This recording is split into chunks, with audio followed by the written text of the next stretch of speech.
سڵاوتان لەبێت. هەروەک باس دەکرێت کاری پزیشکی و چارەسەرکردنی نەخۆش هیچ جۆرە سنوورێک نازانێت. پزیشک لە هەر شوێنێک بێ و لە هەر کاتێکدا بێت پێویستە کاری خۆی بەو کارە مرۆڤانی و چارەسەرکردنی نەخۆشەکانی بەردەوام بێت. ئەوەی ئێستا لە باشووری کوردستان هەیە هاتنی کۆمەڵێک لە پزیشکانی ڕۆژاوای کوردستانە کە هەمان شێوەی ئەو پزیشکانەی کە لە باشووری کوردستان کار دەکەن پسپۆڕێتیان هەیە. کۆمەڵێک کێشە و گریوگرفتیان هەیە. پێمان باش بوو ئەم بەرنمەیە تایبەت بکەین بە باسکردنی ئەو کێشە و گریوگرفتانە و بە گەنگەشەکردنی لەگەڵ هەریەکە لە بەڕێزان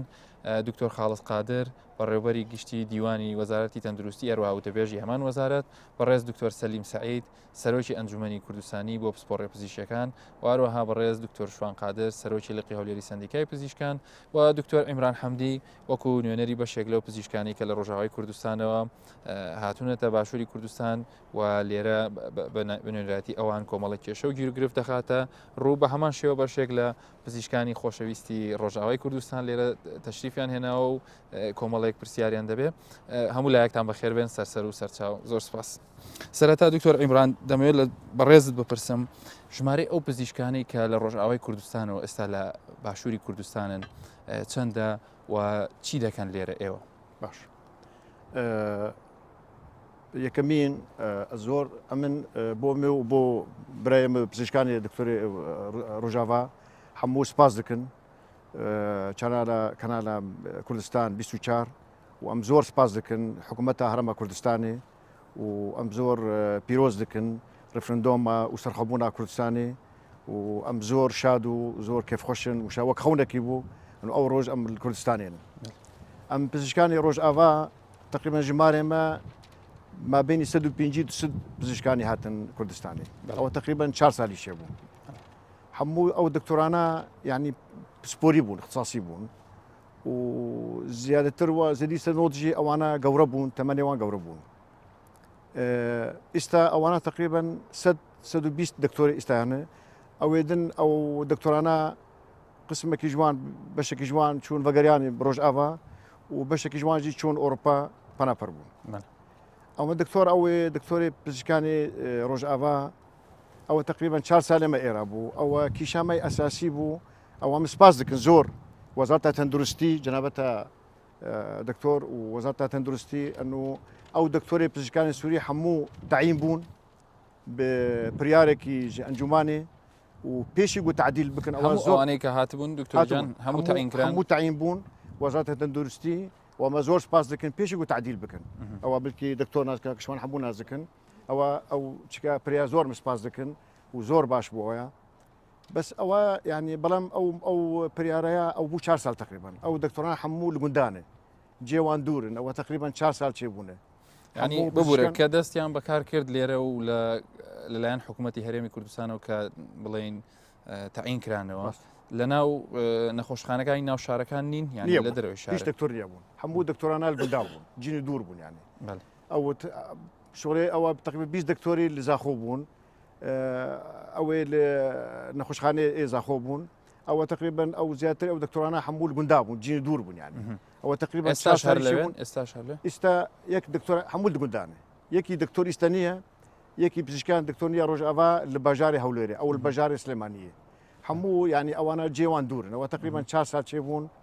ئەو ینی ئەم هێویدارن وەزارەتە تەندروستی ینی گەڕێکی هەبێ ئەو دکتۆرانە ئەوە 4 سال چێبوون ڕێکی هەبێ وان بینێ باژاری هەولێرێ باژاری سلێمانیە بێ لە نەخۆشخانەیەکت گەورە بێ کارە ئیش بکەن کارن مەسەرەن یارمەتی بکەن بۆ ملەتی کوردستانی ینی ئەوە کیشاکی ئەزبێژم بەلکی ئەو سەدەمەک بوو ئەو هەنێک دکتۆری ئەزبێژم چوون سافرین چوون ئەوروپا ئەو سەدەم ئەو جێوان زۆر دوور بوون ئەوە بۆ کێشە یەکەم ئەوەیە کە ئەو پزیشکانە لە دەرەوەی شارەکان کەواتە من ئەو پرسیارە وەردەگرم لە دکتۆر عیمران دکتۆر خاڵس بۆ تعیینکردنەوەیان پاژەوەی کە ئەمان تعیینکرانەوە لە بڵین لەلایەن وەزارەتی تەندروستی ئێوە بەڕێزەوە شوێن هەڵبژاردننی شوێنەکانیان لەسەر ئەساسێکە ئەوان ئەو گلەیان هەیە کە ئەوان هەر لە دەرەوەی شارەکان کاریان پێ دەکەن. زۆر سپاس سەرەتا بۆ ئەو دەرفەتەرەوە بەڕێزیشان ئاماژەی پێدا ئێمە لە سەرەتایی هاتنی ئەو بەڕێزانە ژمارەی تاوان ژمارەی یەکجار زۆر بوو لە سەرەتاوە بەسپاسەوە بۆ ئێمەش زۆر باش بوو لە بەرەوەی خۆشمان لە کوردستان پێویستمان بە پزیشک هەبوو لە بەرەوەی ژمارەی پێویستی پزیشک بەردەست نەبوو ئەو بە ڕێزانە و ئاماژەش پێدا سەرەتا پێش ئەوەی معادلەشیان بۆ بکرێتن ئێمە لایەن وەزارەتی تەندروستیەوە دامان مەزراندن و دامەزراندنەکە بە شێوەی گرێبەست بوو و لەبەرەوەی لەو کاتە پێویستەکان زیاتر بۆ ئێمە ئەو شوێنانە بوون شوێنەکانی دەرەوە بڵی بارودۆخێکی نائاسایی بوو لەسەر ئەساسی پێویستی وەرمونە من لە نێو شارەکان ئێستاش دەتوانم بڵێم لە نێو شارەکان گرفتمان نییە لە کەمی پزیشک یعنی هەموو شارەکان ناو هەولێر سلێمانی دۆک ژمارەی پێویستی پزیشک تێدا زیاتر گرفتی ئێمە لەوەدا ژمارەی پێویستی پزیشکمان نییە لە دەرەوە لە قەزاکان نیتمان لە ناحیەکان نیتمان ئەو نەخۆشخانە و بنکە تەندروستیەکان بەڵام لە هەمان کاتیشدا ئەو پزیشکانی کە چەند ساڵێک ماونەتەوە وەکو پزیشکەکانی تری خۆمان دەبێت بە هەمان شێوە مامەڵیان لەگەڵ دەکرێتن چۆن ئێمەش کە دەچنە دەرەوە چەند ساڵێک لە دەرەوە دەمێنەوە دواتر دەکرێت ئەوانە شوێنیان بگۆڕدرێ بچنە شوێنیشتر ینی ئەو داواکاری ئەوان بە هەند ئەکید ینی بە هەندی هەڵدەگرین بۆی چاوی پێدا بخشینەوە بزانین چۆنە ئەکیدیش هەر حاڵەتێک بە جیاوازە بۆ نمونە لە شوێن دەرە شوێنەکەی کوێیە لەو شوێنە ئێستا پزیشکێکی تر هەیە ئەگەر بێت و ئەو کەسە شوێنی خۆی بگۆڕێت وەکو مامەڵەکردن هەمان ئەو مامەڵیان لەگەڵ دەکرێت کە لەگەڵ هەر پزیشکێکی باشووری کوردستان ئەی بە نیسبەت ئەوانی کە ئەمان بڵین زۆربیان کە بڵین لە کوردستانی ڕۆژئاوا هاتوونەتە ئێرە خەڵکێکی زۆریش هەر کە بڵین هاو نیشتیمانی ئەوان بڵین هەمویان لە ڕۆژئاوای کوردستان و کاتون و لە کەمپەکان نیشتەجێن تا چەند سوود لەمان بینراوە بۆی بتوانن خزمەتی خەڵکەکەی خۆیان بکەن پێشتر خۆی سیاسەتی ئێمە ڕاستەکەی لە وەزارەتی تەندروستی لە سەرەتا بە دوو شێوە بوو یەکیانەوە بوو ئەو جێگایانەمان کە پێویستن دووەم هەر شوێنی کامپەکانیش یعنی ئێمە لە هەموو ئەو پزیشکە بەڕێزانەی کە مقابلەمان لەگەڵیان دەکرد دەمان گوت بەشێکمان هەیە کامپەکان هەیە بەڵام لەبەرەوەی کامپەکانی شوێنەکانی و دەزانین لە دەرەوەی شارەکان ئەوانی زۆربیان نەیان دەویست بچنە شوێنان چکەویش شوێنەکەی دوورە یعنی ئەو کامپانەی کە هەمان بوو ئەگەر نایەکێک لە اختیارانێک کە پێیان دەدرا ئەوە بوو ئەو کامپانەی کە هەنە لەبەرەوەی لەوێش بە هەمان شێوە پێویستمان بە پزیشکە بۆی بچن لەو شوێنانە بەڵام شتێشترێ لەو کامپانە ژمارەی کەمت پێدەوێت ینی ئەوان ژمارەیان زۆر لەوە زیاتر بوو یان لەوانەیە پێویستمان بە 4-5 پزیشک با بۆ کامپەکەر ئەوەندە بەڵام ژمارەی کەدا ئەوەی لەبیرم بێ نزیکی بۆ 1000 پزیشک دەبوو ئەو کاتە کە لە سەریەک ئێمە مانگانە زیاتر لە 100 پزیشک داهات مقابلەمان دەکردن لێژنێکمان هەبوو بۆ دڵنیابوونەوە لەوەی کە ئەو تایبەتمەندیانیان تێدایە کەوەکو پزیشک بتوانێت کار بکە دواتر دادەمەزران ئەگەر بینە سەر تایبەتمەندیەکان لەسەر کارکردن بێگومان سەرەتا دەمیت لە دکتۆر سەلیمەوە دەست پێ بکەم بۆ مەسلەی یەکسانکردنەوەی بڕوانامەکانیان بەڵام پێشتر دێمە لای دکتۆر شوان بێگومان ئەم پزیشکانە پزیشکی بەشێکیان پزیشکی پسپۆڕن بە دەر لەوانەی کە هێشتا پسپۆڕێتیان وەرنەگرتووە بێگومان ئەوانە لە شوێن و حاڵی خۆیانە کلینیکی تایبەتی خۆیان هەبووە و ڕۆژانە سەردانیان کردو و نەخۆشی خۆیانیان لەوێ بینیوە وەکو سندیکا کە بەرپرسی یەکەمە لە کاری پیشەوەی پزیشک لە دەرەوەی داوامی حکوومەت وەکو بڵین کلینیک بێیان لە سنتەرەکان بێیان نەشتەرگەریکردن بێت لە نەخۆشخانە تایبەتەکان ئێوە چۆن پێشوازی لەم پزیشکانەتان کردووە و چیتان لە بۆیان کردووە؟ ئەمە پێشوازیمان لێکردوون بە خراپترمان کردوون و تاڕادای حسابش تایبەتی ما بۆ کردوون وەکو کوردی ڕۆژئاوا بە تایبەتی بەڵام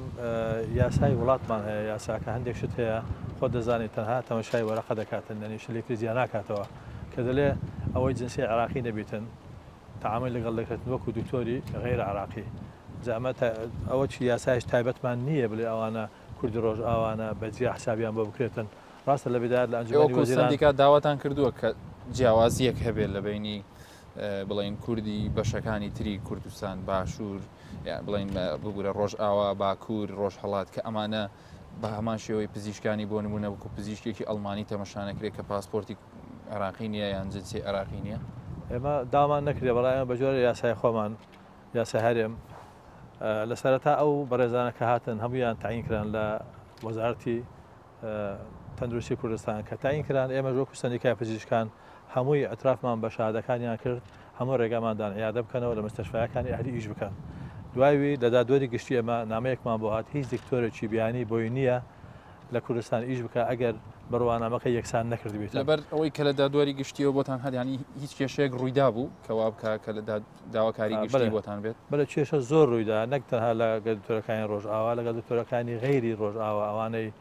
عەرەب لە دەرەوەی کوردستان دەهاتن یاخود ئەوانەی بیانی داهاتن لەبەر ئەوەی ئەوە تەجروبەیەکی نوێی لە کوردستان تەنها ئەو چەند ساڵی ئەخیرە ئێمە گەشتیاری تەندروستیمان کراوەتەوە و دکتۆری بیاین دێتێ ئەرکوانە و نەخۆشی دەرەوەی کوردستان دێتن لێرە لاز دەکاتن ئەگەر ئەو قەیرانە ئەو وەزع بەسەردانە هات وایە ئێستاکە ئەوە بارێکی زۆر باشتری بەخۆیەوە دەدیت بژانەوەیەک بوو بۆ هەرێمی کوردستانیش لەبەر ئەوەیە کە بێدایەت ڕێگادرا بەڕەمەکی هەموو دکتۆرەکان هەرچی بێ بێتن بێتە کوردستان کە هاتن بەشێک لەوانە دیترا کە ئەوانە دکتۆر نینە بەشێک لەوانە ئەو توانایان نەبوو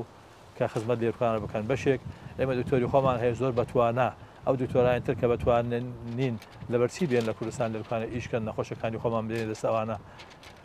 چێ تحملی ئەوە دەکاتن کە ژیانی هاوڵاتێک بدێت دەست دکتۆرێک کە تو نەزانانی شاهدەکەی چییە لەبەر ئەوە دادوەری گشتی ناچار بوو ئەو بڕیارە دەربێنیتن کە دادوەری گشتی ئەو بڕیارە دەرناوی لە کوسەندیکا پابند بووین بەڵام لەگەڵ ئەوەش برادران لێرانن ئێمە هەتا توانیمان حسابێکی تایبەتیمان بۆ ئەمان ئێستا دەتوانن کلینیکی تایبەت بەخۆیان هەبێ بەڵام لە پاش بڕیاری داواکاری گشتی ئێوە مەجبور بوون داوای یەکسانکردنەوەی بڕوانامەکانی لێ بکەن ئەنجار ڕێگان پێ بڵێ لەسەر یەکسانکردنەوەی بڕوانامەکان بەڕێز دکتۆر سەلیم پرۆسەکە چۆنە ئەمانە کە دێن دەبێت چی تەقدیم بکەن و ئایا ئەم یەکسانکردنەوەیە چەند جۆرە پرۆسیجەر لە خۆیەگرێت پێشەکی زۆر سپاس بۆ جەناوی بەرنامە سپاسی بۆ ڕێزانەش دەکەم کەوا هەڵیان ڕێکخست توانین ئەو بابەتە هەستیارە باس بکەین ئەمە وەکو بۆردی کوردستانی مرکزی ئەنجامدانی معادلەی یان تاقیکردنەوەی ئەو شەهادانەین کەوا تایبەتمەندن یاخود پسپۆرن لە بوارێک ئەیدی ئەوانە فۆرمێکی تایبەتی هەیە لە ئۆنلاین پڕی دەکەنەوە لە لاپەڕەی وەزارەتی خوێنی باڵا دۆکمنتەکانیان تەقدیم دەکەن لێژنەیەکی تایبەت هەیە لەوێندەرێ تەمەشای شادەکانیان دەکەن ئیدی کە گەیشتنەوە قەنەعاتێکە و ڕاخانە تەزویر نییە و لە شوێنی خۆی دەرچووە و ئیدی ئەخساییە تەحویل لای ئێمە دەکرێت لە لای ئێمەش ڕۆژێکی لە بۆ دادەندرێ بە تەنسیق لەگەرە خۆی امتحان دەکە هەتاکو ئێستا تا 3000 حەقی هەبوو امتحان بکە دوای 3000 حەقی نەدەبوو بەس لەوە تێ من دەست بەکار بوومەداوامە لە وەزارەتی خوێنی باڵا کردیە ئیدی ئەو امتحانە فری بێ تا 3000 یان 2000 شتێکی شەکلی پارە دەدات دوای ئەوە بە پارە بێ لەبەرەوەی خۆی ئەو دکتۆرە کە شەهادە وەردەگری لای ئێمە یان برێن بڕوانامەکەی هاوسەنگ دەکرێت لەگەر ئەوەی کوردستانی ئەو شخصە دەبێتە دکتۆرێکی کوردستانی ئیدی مافی مەشە ئەو دکتۆرانە لە دەرەوە دەینین مقابلی بڕێک پارە بێتن ئیدی ئێستا بەو شێوازەیە ماعیدی بۆ دادەندرێ پێش من دکتۆرەکانی بۆردی کوردستانی امتحانی ئەو دکتۆرانیان دەکرد ئەمە کە چوم ڕێنمایەکانمان گۆڕی ئێستا دکتۆری نابۆردی کوردستانی امتحانیان ناکەین لۆوەی قسەنێتە سەرەمە کا من چۆم قسە هەبوو دایانگۆ دکتۆرەکانی بۆردی کوردستانی هاو کارنی لەگەرەمە یارمەتیمان نادەن لەبەر چی وایان دەگوت ئیدی لە بۆ چوون بوو نازانم ئەو قسەیە تا چه حەدەشی ڕاستە بەس امتحان بۆ دەکرێت بۆ یان نازەحوی یان ساقتوی وە ساقت بوون لە کەلچەریمە تۆ زێنامۆیە بەس لە هەموو عالم ساقت بوون لە جاری یەکەم بۆ ئەوەی سیستم و شێواز و شێوازی ئەسئیلەکان و شێوازی امتحانەکەی شارەزابی زۆر ئاساییە بەس کەچی لێرە خەڵک بە چاوشکە تەماشا دەکات دی هەوڵ دەدات تەفسیری بۆ بدۆزێتەوە یەک لەو تەفسیرانەش کە زۆر ئاسانە بێت مقابلەکە ئیتیام بکە دێمە قەرارێکمان دەری ناکردمانە ڕێنمایی ئێستا دکتۆری بۆردی کوردستانی ئەمە ئەو کەسانە امتحان ناکەن بۆ نمونە ئەگەر کابرایەک بێ سەرۆکی ئەو لێژنەیە دکتۆر بەهزادە مقڕێرەکەی برادەرەکەی کاکتۆر عوسمانە ئەگەر بەڕێزەکات ویستی لە میزەڕۆ یان لە بەولیە شادەی معادلە بکە کەچی دکتۆر بەهزاد سەرۆکی لێژنەکەی امتحانی ناکە بەس دادەنیش ڕێکی تر دەکرێت بۆی امتحانەکەی هەموو ئەمانە بۆ ڕێگەگرتن لەوەی کە کەسێک سپێنێ عدالەت کە بڵێ شتێکی شخصیم بەرامبەر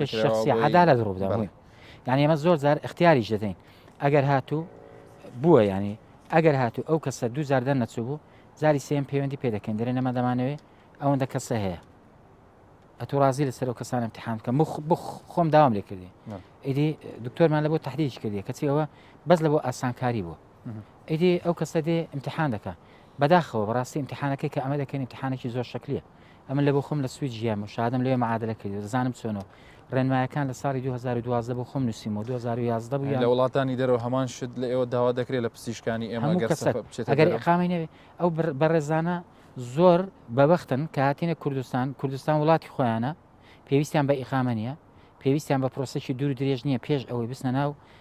داوای شهادە معادلەکردن بکەن دکتۆرەکانی مە کە چوونە سوید من وانە بووم چکە من بۆ خۆم وەکو تەڵەبە چوومە سوید چوم یەکسەر دەستم بە خوێندن کرد و دوای شهادە معادلە کرد بەزەو کەسانێک کە چوونە وەکو لازم چوونە سوید چەند ساڵ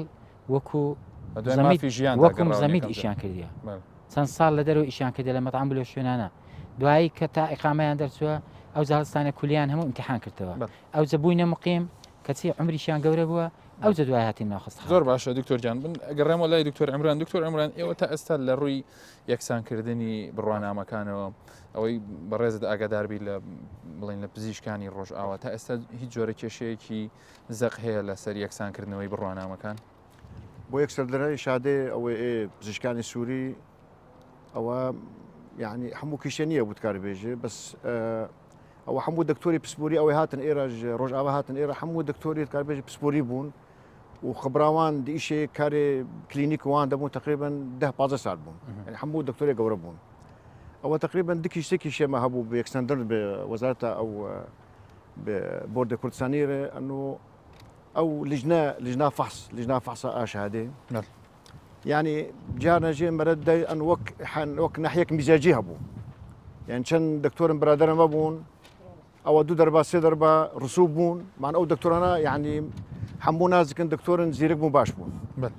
يعني أو أنا بوتش أو أنا درنا شون يعني شماريان أو بو كيشاك أو بو كردستان نباش بو يعني بو كردستان نباش ويعني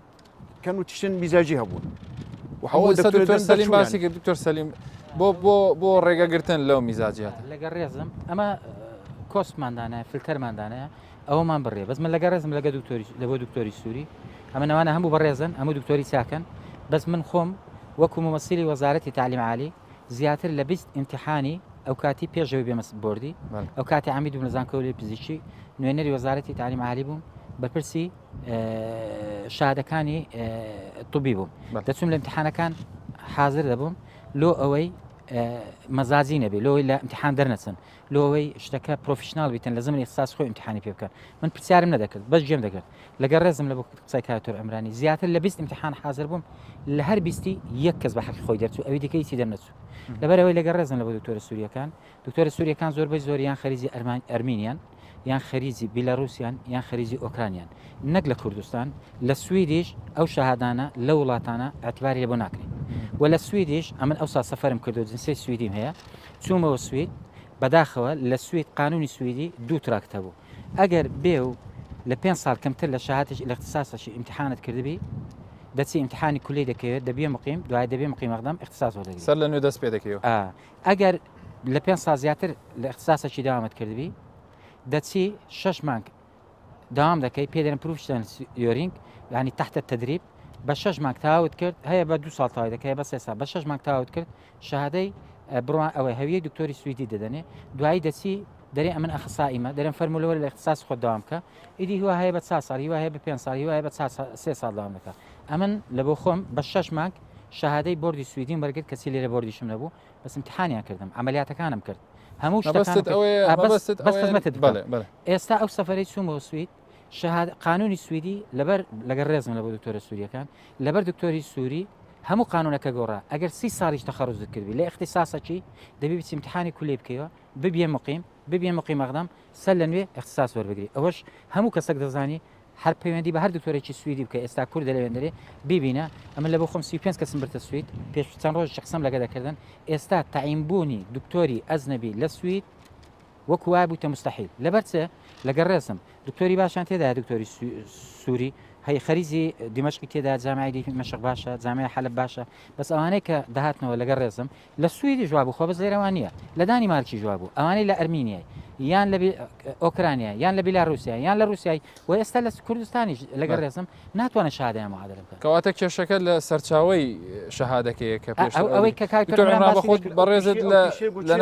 لەناو شکانێمە ئەوەی خەریجی شامی بوون خەریجی جامعە دیمەشق بوون ئەوانەی کە تۆ جەناب باسییانەکەی ئەوانە کیشێ جەمع دمشق بوون زۆر باشە یانە ئەرمینیاوان بوون بوون باشە یەک لە ئامادەبوانی ژوەر بگرین دکتۆرە فەرموو ئەگەر بەڕێزت پرسیارێکت هەیە لە بەڕێزانی ئامادەبوو لێرە دەست پێکەی سپاسیاوەتکەم سپاسیاکەنا لە 24 و حکوومەت هەرێمی کوردستان و سپاسیا دکتۆر شوان و سامی و دکتۆر خاڵز دەکەم ئەوانە پێشوازی لەمەکردن منژی وەک دکتۆری ژنا پسپۆری ژنا و نەشتەرگریمە لێرە ئێمە پێشوازی لە هەموو نەخۆشیەکانی ئەفرەتان و نەشتەرگری دەکەم 24 کاتژمێر و لە خزمەتە هەموو کەسینە ئەفرەتانی ڕۆژاوا یا کوردستان بن یا تا ئەوەرەکانی عەرەب بەڕێزت وەکو لە کاری حکومی لەکوێ دەوام دەکەی من لە حکومیستە دەوام ناکەم جارێ من دەوام دکرد لە پێنجوین منطقە سلێمانی دوای منوازی لێهێنا هاتمە لێرە هەولێر ئێرە لە کامپی بەحرەکە ئەوەرەکانی یێ مووسڵن لەوێ دەوام دەکەم کلینیکی تایبەت بە خۆت هەیە دکتۆرە بەڵێ کلینیکی تایبەتیش هەیە کێشانی کە ئێستا بەڕێزت هەتە وەکو پزیشکێک ئایا تۆ هەمان ئەو ئیمتیازاتانە دووەرگرتووە لە بڵین لە سندیکای پزیشکان کە کاری خۆتی لێرە پێ بکەیت ئێمە وەکو ینی کێشەیمە بڵێ نیەن بەس کێشەکانی خەڵکەنە زۆر نەخۆشی ئافرەتایە سەردانی قستخانەی حکومیتکن بەشی مناڵبوون ئەوانە زۆر جار تێن دەڵێن کەسی خزمەتی باش بۆ مەناکە وەکو مناڵبوون وەکو کێسەکانی تەواری ئەو کەسە ئەوە کێشەی بۆ ژنێ ئەوەرەکانی ئێرە ڕۆژاوە یعنی مەبەستت لەوێ نەخۆشەکانی بەڕێزت ئەوانی کە لە ڕۆژئاوای کوردستانەوە هاتوون سەردانی نەخۆشخانە حکومیەکان دەکەن ئەوە تاکە کێشەیە کە لای جەنابەت ئەوە کێشەیەکە بڵێ زۆر کەسەنە ئەحوالی مادی زۆر باش نییە نەتوانن لە قەستخانی یە تایبەت فەرا بدن و مناڵبوون ئەو تشتێ ئەوە ئێمە حەز دکن ینی وەکو قەستخانەی حکومی ئەگەر مەجالیان هەبێ وەکو من حەز دکم لەوێ ئیش بکەم پێشنیاری تۆ ئەوەیە سوود لە ئێوە وەربگیرێ بۆی ئەو بەڵێ خزمەتی ئەو کەسە نابیکەم زۆر سپاس من ئەو پرسیارەی دکتۆرە نەجاح ئاڕاستی بەڕێستەکەم دکتۆر خاڵز لەسەر ئەو ئایا هیچ جیاکاریەک هەیە لە بینینی نەخۆشەکان کاتێک کە سەردانی نەخۆشخانە حکومیەکان دەکەن بەدڵنیایی ئێمە لە سەرەتایی نەکرد خوشکبرایانمان لە ڕۆژاوای کوردستانەمە تا ئاوارەکانی بەشەکانی تری عراقیش پارێزگاکانی تری عراقیش ئەوانیش کە هاتنە لامان ئەمە هیچ جیاوازیەک ناکەین لە نێوان ئاوارە لەگەڵ پەنابەرەکە لەگەڵ دانیشتوانی خۆمان تەنانەت بە شێوکی فەرمیش کردومانە بە کتابی ڕسمیش بەەوە بەڕێبراتی گشتەکانکەوە بە یەک چاوسەری هەموو هاوڵاتیان دەکرێت بەڵام ئەو معاناتەی ئەو بەڕێزانە لەوانێ هەیەیان بیتن هەمانە معاناتەیە کە خەڵکی خۆشمان وەکو دەزانین ئێستا فشارێک یەکجار زۆر لەسەر خەستخانەکانی خۆمانەیە لەسەر تەواڕیەکانمانەیە و لە کاتێکدا کە ئێمە لە ئابوو وەزعێکی ئابووری زۆر خراپداین قەیرانێکی داراییمانەیە گرفتی ئەومانەیە وەک پێویست لەوانەیە نەتوانین دەرمان دابین بکەین لە زۆر لەو شوێنانە بەوەی ئەو فشارە زۆری هاتنی ملیۆنە و 800,000 ئاوارە ئەوە وای کردووە هەموو خزمەت گوزاریەکان لە 100% بەو شێوەیە نەبێت کە تێیدا نەخۆشەکە ڕازی بێ وەروە پێویستیشان بە چاوەڕوانی و ماوەیەکی زۆرتر بێ ینی هەمان ئەو گرفتەیە کە خەڵکیشتر هەیە لە ڕۆژئاوای بەدڵنیایی ئەو جیاوازیە ناکرێ بەڵام کە گرفت هەیە هەندێک جار لەوانی بڵێن دەرمان نەبووە بۆ هەمووان هەروەکویەکە نەک لەبەرەوەی کە خەڵکێک ئاوارە بێ یان خەڵکێک دانیشتوی بێ ینی ئەوەی دانیشتی خۆشمان هەندێک جارەیە لەبەرەوەی ئەو فشارە زۆرە هەیە وەکو پێویست لەوانەیە نەکرێتن خزمەتی بکرێت لەوانەیە ماوەی زۆری بۆ دابنێ بۆەوەی تاوەکو نەشتەرگەری ئەنجام دەداتن بەڵام بۆ پێشنیاری کە کردی